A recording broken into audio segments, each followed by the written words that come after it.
You are now listening to Just Another Year Chicago with your host, Nick Rohde. Hello everyone and welcome back to this Wednesday's episode of Just Another Year Chicago. My name is Nick Rohde and today we have a lot to go over in Chicago sports. Starting with the elephant in the room, the Chicago Bears are in the playoffs as they take on the New Orleans Saints this Sunday in New Orleans at 3:40 p.m. Central Time, followed by What If Wednesday. Then, thoughts on the Chicago Bulls and what they've been doing lately, along with their huge win last night over the Portland Trail Blazers, all wrapped up with the Chicago Blackhawks preparing for their 2021 season. Before we begin, please remember to hit that subscribe button to stay up to date on all of our content, and follow me on Twitter, @ChicagoNick, no K, and yes, I do subscribe and follow back.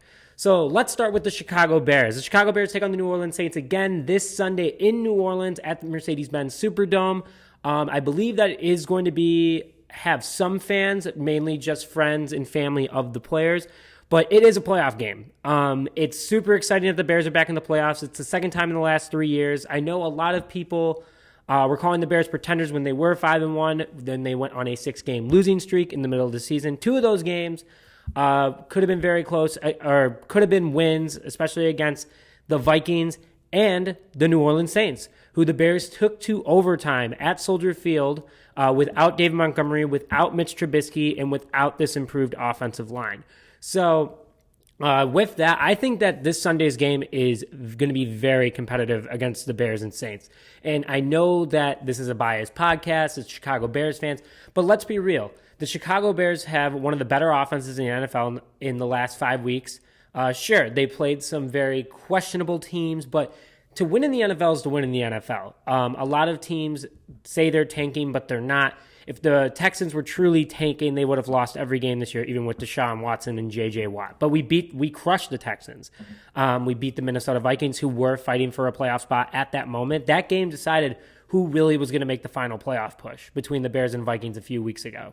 And the Jacksonville Jaguars, yes, they were totally tanking.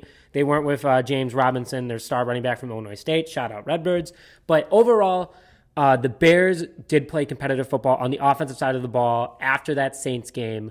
And again, during the Saints game, they almost won. They almost beat the New Orleans Saints. They lost 26-23 in overtime at Soldier Field. So I think it's going to be a very competitive game. And also, what do the Bears have to lose? They're the last team that made the playoffs. There was a lot of people who didn't even think they were going to make the playoffs after their 6-game skid. And they had a questionable offense for most of the season.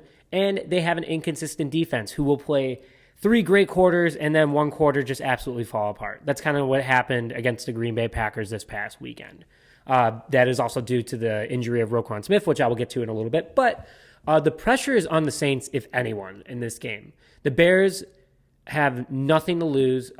There's still a lot of questionable changes coming up out of this franchise coming this offseason, whether Ryan Pace is going to be general manager. Matt Nagy is confirmed to be the head coach next year, pending on the general manager. But it's very likely that he is going to stay. There's rumored report that the Chiefs director of football operations, I believe his name is Bill... I can't pronounce his last name, but it's Bill Norzi, something along those lines. But he is the director of football operations for the Kansas City Chiefs. He has a relationship with Matt Nagy, and they believe that if they were to get rid of Pace, he would be the front guy for the next general manager job. So the Bears still have a lot of questions coming into next offseason. They have a lot of players that are on their final years of their contracts, such as Allen Robinson, Mitchell Trubisky, Cordell Patterson, Sharon McManus, Brent Urban. The list does go a little bit more on, but for time purposes, the Bears shouldn't belong in the playoffs. They shouldn't. After that type of skid, they have the talent to be in the playoffs, but this past year has been a weird year. But they're in, and they have nothing to lose, and which is super exciting for them. The Saints, on the other hand, have a whole lot of pressure. Sure, they have one of the best running backs in the league with Alvin Kamara. Sure, they have one of the better wide receivers who had an off year due to on and off the field issues, personal issues and professional issues in Micheal Thomas.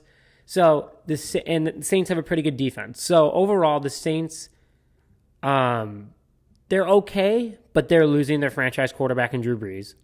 They do have a lot of guys on their last year of their contract. They're pretty cap heavy considering Alvin Kamara is one of the highest paid running backs in the NFL, and Micheal Thomas, I believe, is now the second highest paid wide receiver in the NFL. He was number 1, now he is number 2. You have a quarterback in Taysom Hill who could take over for Drew Brees. He showed that he's got the stuff, but who really knows? So the Saints have a lot of questions because this could be their last run for the next 2 or 3 years of being a number 2 seed. They might make the playoffs as a wild card, but I don't think that the Saints are going to be as good as they are this year for the next following years, considering this is Brees. There is many sources saying that this could be Brees' final game if they were to lose. They're also the number 2 seed. And if they were to lose to the number 8 seed, that's just embarrassing for them.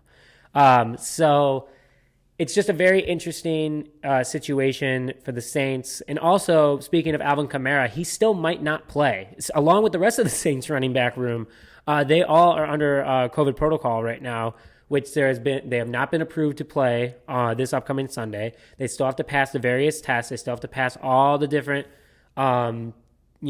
testing and everything else that the NFL needs to do to players that are in COVID protocol. So, the Bears could be at the advantage there without Alvin Kamara. But there are things that worry me about the Bears as well. So the more overall for this point is that the Saints have more pressure on them. The Chicago Bears do not have as much pressure, but this is another point, a turning point for the franchise. They need to win a playoff game under Matt Nagy. Mitch Trubisky needs that playoff win under his belt to get the confidence. Khalil Mack and all these other guys, in order to not get frustrated that the team isn't performing, even though they have made the playoffs 2 of the last 3 years, which is pretty good. I mean, Chicago Bears fans aren't used to that. We had a 6-year drought of no playoffs. An 8-year drought of no playoffs. This is big. So going off of that, as stated earlier, the Bears lost to the Saints at Soldier Field earlier this season in overtime with a completely different offensive line. No Sam Mustipher, no Alex Bars. They had Coward in at left tackle. The line was just not, and Whitehair was a center. The line was a mess. But now that Whitehair is back at guard, you have Alex Bars out there. You have Sam Mustipher at center, who's doing fantastic, who has not had one penalty called on him.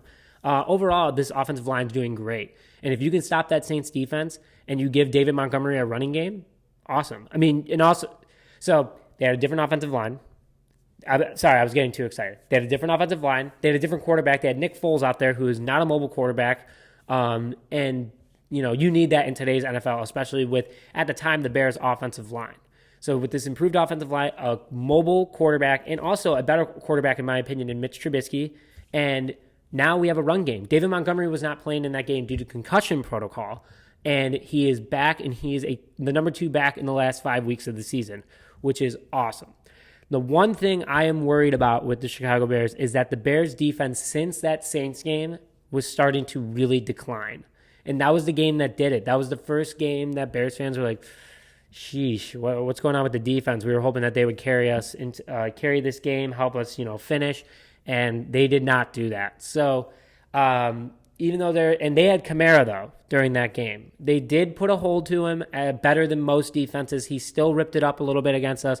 But overall, the defense is at an advantage this week if Kamara is out, and the defense needs to continue to step up.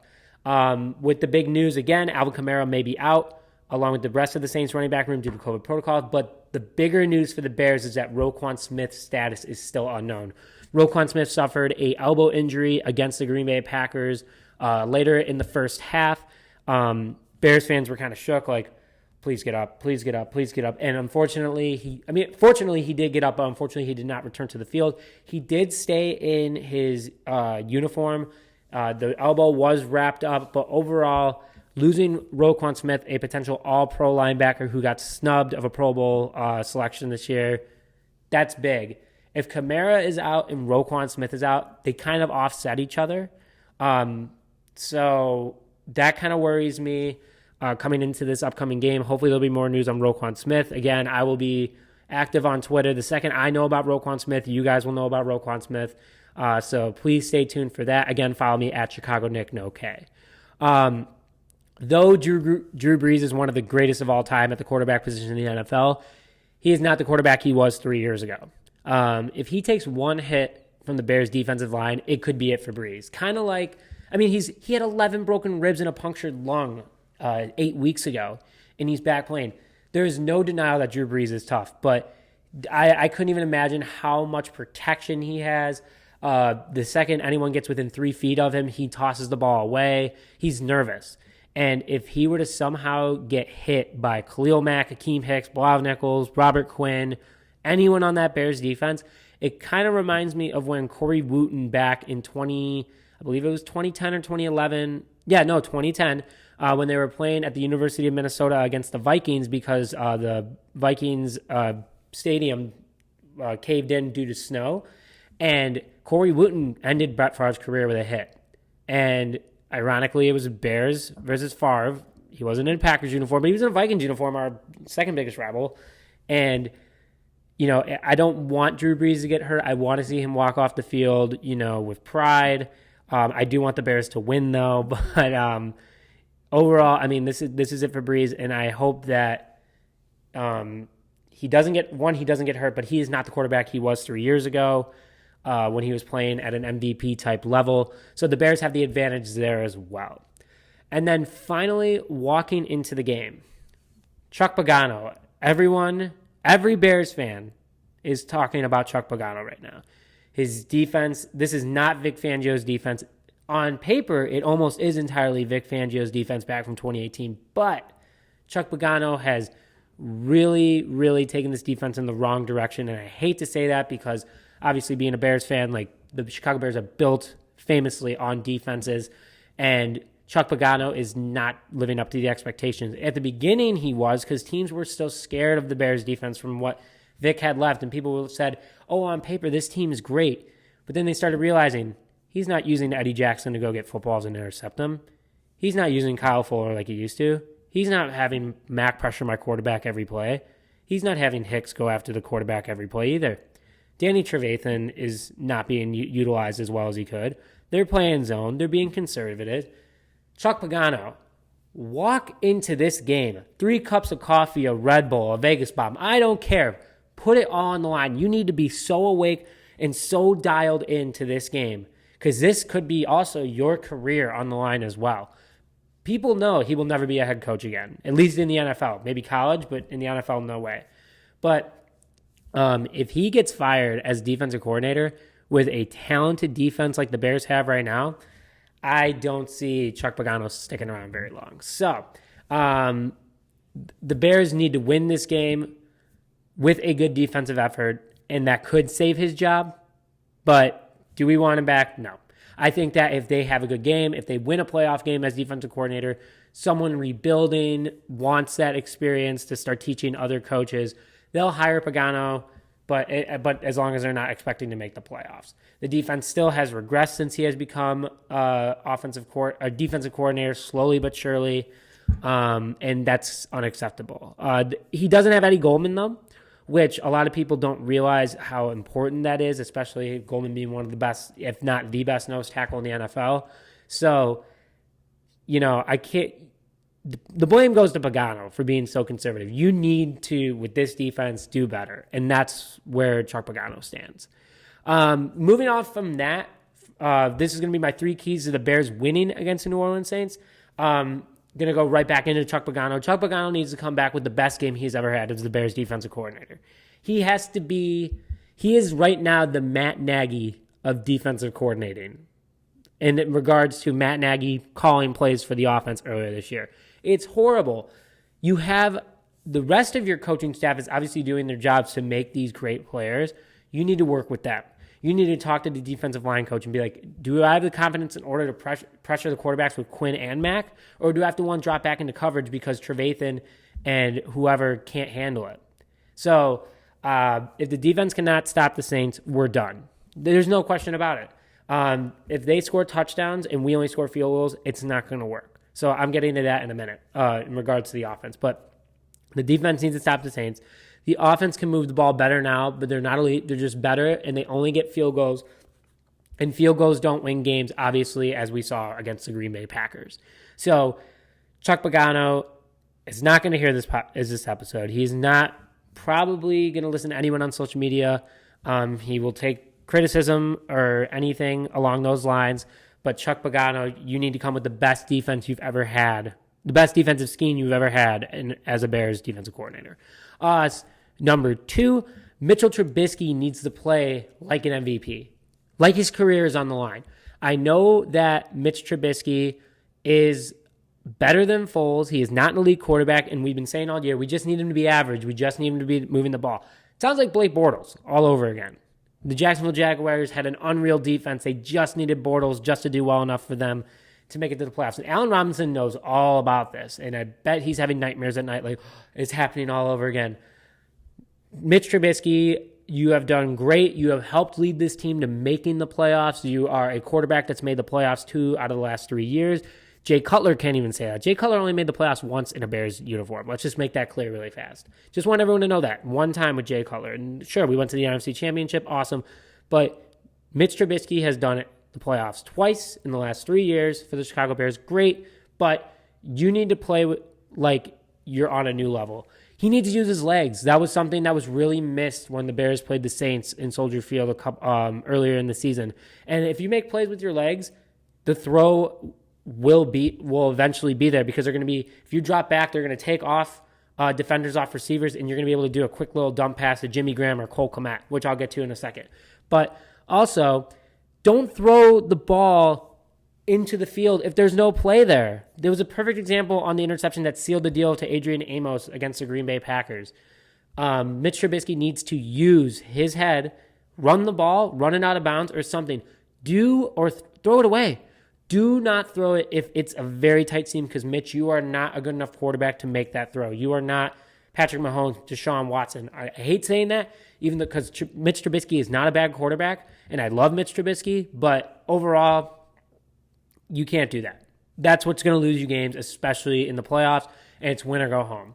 So if we had him last game against the Saints, I still believe we would have won. We still would have been the 7 or 6 seed, even with a win. Even if we would have won one game out of that 6-game losing streak. But overall, Trubisky needs to throw the ball smarter. And also the deep ball. The deep ball to Darnell Mooney against the Green Bay Packers was beautiful. And it was right there. Mooney had to jump for it. He's not the tallest guy.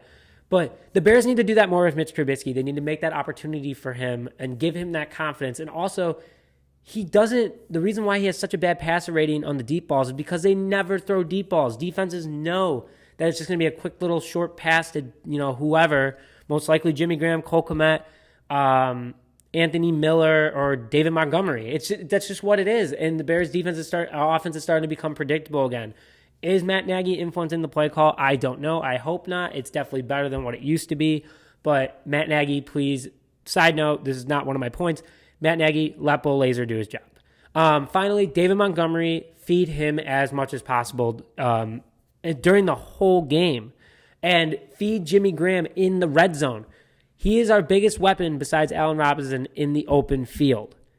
I'm speaking, obviously David Montgomery, I've already talked highly of him. Feed him the ball, have a good rushing game, opens up your passing game. Boom. David Montgomery can do it. He has the line to do it now. Let's go after it. But my big thing is Jimmy Graham. When Jimmy Graham scores, the Bears usually win. I believe that's 6. I think I'm correct. He has 8 touchdowns this year. I'm not passing touchdowns, just touchdowns. When Jimmy Graham scores, the Bears win. 6 out of those 8 touchdowns were in wins. Why are you not feeding Jimmy Graham the ball in the red zone? They didn't do that against the Packers.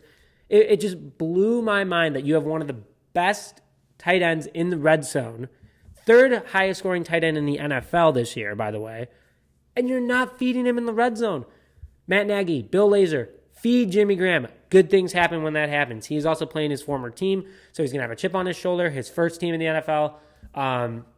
So go out there and give him the ball. All I got to say on that, I love Jimmy Graham signing still. I think it's been great. It's helping feed Cole Kmet. Or in the red zone, feed Kmet. He's a big, bully kid. He's big and strong. He bulldozes over guys.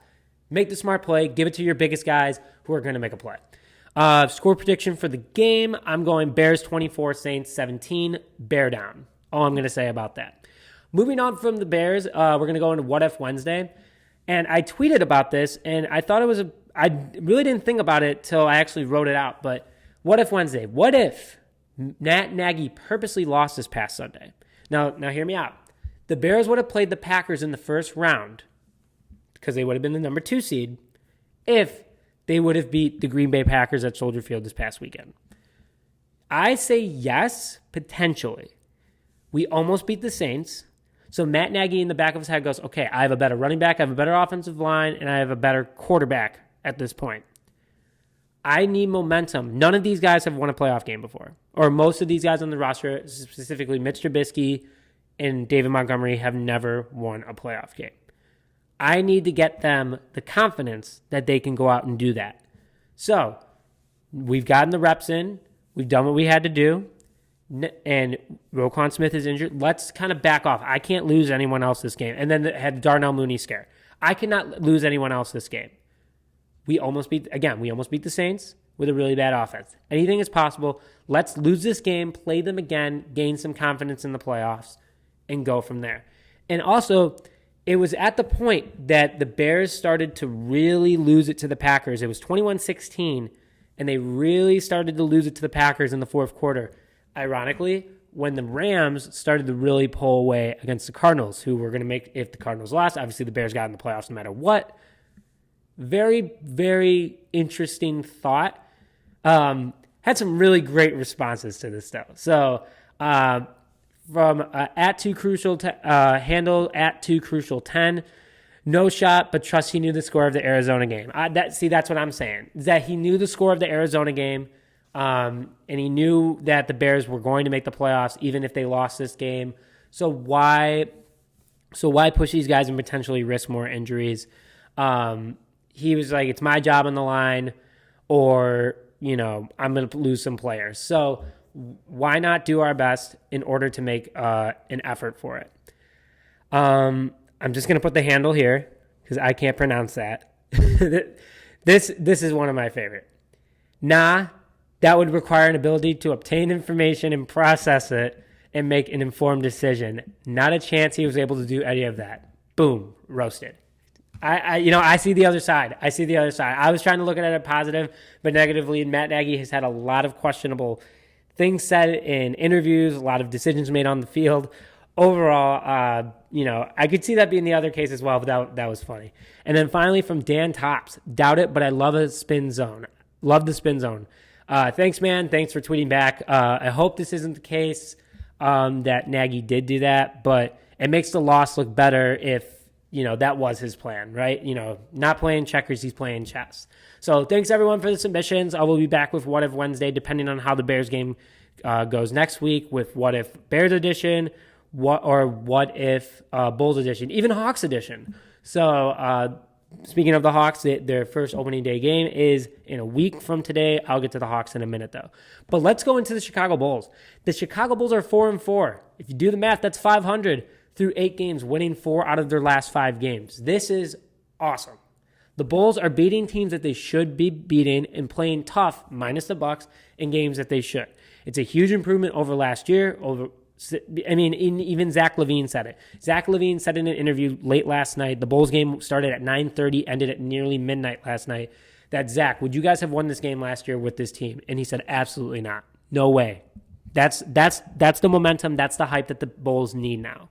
I totally was yelling in the mic. Sorry about that. But shout out to Billy Donovan, Bulls' new head coach, for developing a young core and making this team competitive again against teams they should be beating. They aren't going to beat superstar elite teams like the Lakers and the Bucks, but they can make it competitive. It was not competitive against the Bucks, but also that was just a very interesting, weird game. And it's fun to watch again. Zach LaVine is going off every single game with, flashy dunks, game-winning threes or game-tying threes, game-tying against Golden State Warriors. Or actually, he took the lead against the Golden State Warriors in the dagger last night against the Portland Trailblazers. So a huge game against the Trailblazers last night. And, Damian Lillard, you cannot, sleep on him. The Blazers are always, for some reason, super good at random points in the season. And they've been good the last couple of years. I remember when I was watching that game where Dame literally shot it from half court, 3, buzzer beater, and I believe the Trailblazers went to the next round of the playoffs. It was nuts. That meme where he's just kind of looking at the camera like best shot ever. I love Dame. I wish he was on the Bulls, but what he's got going in Portland is awesome. So Zach LaVine, again, the Bulls won last night, 111-108. Zach LaVine with the dagger, though, with 4 seconds left. It was a three-pointer from pretty deep. Well covered. I just love it also when the Bulls play in the black jerseys. They're just so cool, and they just look intimidating out there. So super exciting that the Bulls are back to 500. The Bulls are back at it again tonight, but I'll get to that in a minute. The Bulls currently do have a COVID scare going on right now. Larry Markkanen, Chandler Hutchinson, and Thomas Zinowski, I probably botched that, are all out right now due to COVID. They are in Chicago. They are not traveling with the team out west. Two glue guys in Zinowski and Chandler Hutchinson. But Larry Markkanen's a starter. He's playing for a contract extension / also proving to the league that he is the player that, the league wanted him to see. He was drafted 7th overall by the Bulls. He's a big, big dude who can shoot. Kind of reminded a lot of people of Dirk. And losing him was huge. He was playing a lot better in Billy Donovan's system. But the Bulls are still finding ways to win without him. And having him come back is going to be huge because he's going to give a boost to this offense. He's going to give a boost to the defense. So if the team is playing well now, I'm super excited for when these three guys come back. Going off of that as well, Zach LaVine and Kobe White are just starting to gel together. They're starting to become a very good backcourt. Zach LaVine and Kobe White against a Luka Doncic-less Dallas Mavericks and Porzingis-less Mavericks combined for 62 points in the backcourt. 39 going to LaVine, 23 going to Kobe White, who was flirting with a triple-double. I know I was hard on Kobe White for a minute at the beginning of the season because he had two kind of rough games, one bad game. But he's improved big time over the last few games. He's starting to really work together with Zach. They're starting to understand each other, open passes, working the ball. I'm the biggest Kobe White fan in the world right now. One day I'd love to have him on the show, but I think that him, growing into the point guard that he's growing as quickly as he has been really awesome to see. And Zach LaVine is looking better and better every single game. He's taking that leadership role. He's taking the big shot when needed, a.k.a. against the Warriors and the Portland Trailblazers, like I was talking about earlier. The Bulls have a star, not a superstar, but they have a star. And they are competitive again right now, which is exciting. It gives Bulls fans hope. Bulls Twitter last night was going crazy. It was super fun. Yes, I actually did stay up for that game, which was crazy. It went super late. I think it ended just at midnight Central Time. So overall, no one sleep on this Bulls team still. There's still a lot of questions about it, but don't sleep on him. Zach LaVine has also always been on developing teams, so it's good for him to finally be like, all right, we got something going here. He was on the Timberwolves when they were bad, and obviously he joined the Bulls when we were at our worst. So with that, the Bulls play the Sacramento Kings tonight. It's going to be two very young, fast teams. It's going to be a lot of fun. Again, it's on the West Coast. It's a West Coast tour. So I hope the Bulls aren't too tired from last night and can, still ball hard. They don't play tomorrow night, thank goodness. But I got the Bulls still winning this game. They have a lot of momentum. They're excited. And again, they're young. They can bounce back and rest easy. So I got the Bulls winning 112-108. It's going to be another close game. The Kings are, a better team than they were. They're at 3-4, but the Kings are not the horrible Kings of the early, 2010s. The Kings always have one random good year, but I think that the Kings could be pretty good. I think it's going to be a fun game tonight, but I still think the Bulls have the edge. Again, biased, but you know how it is. Moving on really quickly to the Chicago Blackhawks. The season starts a week from today. Super exciting. They just extended Strome. So the Blackhawks are going to have a really good first line, better than many may expect. And obviously right now with Jonathan Toews out, he's still currently not showing up to training camp. He is sitting out of training camp due to a undisclosed medical condition, and there is no time, for sure, time back when he will be in the lineup. So I really hope Toews comes back soon.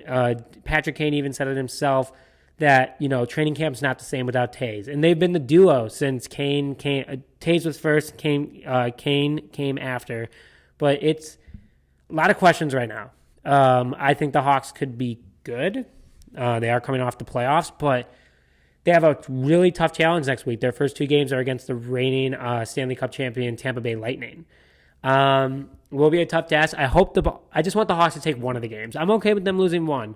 If they win both, great. But I'd be okay with them losing one game just to get that feel back. These guys are rusty. Everyone's going to be rusty, and they're without their captain. So With that, more to come on the Blackhawks later on. So also follow me on Instagram. I'll put the handle right here, just another year underscore Chicago. So stay up to date on all sports there. But with that, I know that was a lot. I know I rambled, but I know I said I would also break up the teams each episode. But with me being first week back at work, I kind of want to get in the groove of things first and then try to figure out how to break up the episode. So stay tuned for that. So sorry they're all in one, but this one was mainly focused on the Chicago Bears. But we will be back this Sunday following the Bears versus Saints game with post-game breakdown and hopefully good news about the Chicago Bears. And again, please remember to hit that subscribe button to stay up to date. Follow me on Twitter at ChicagoNickNoK, and let's talk sports. Thank you all again, and remember, bear down.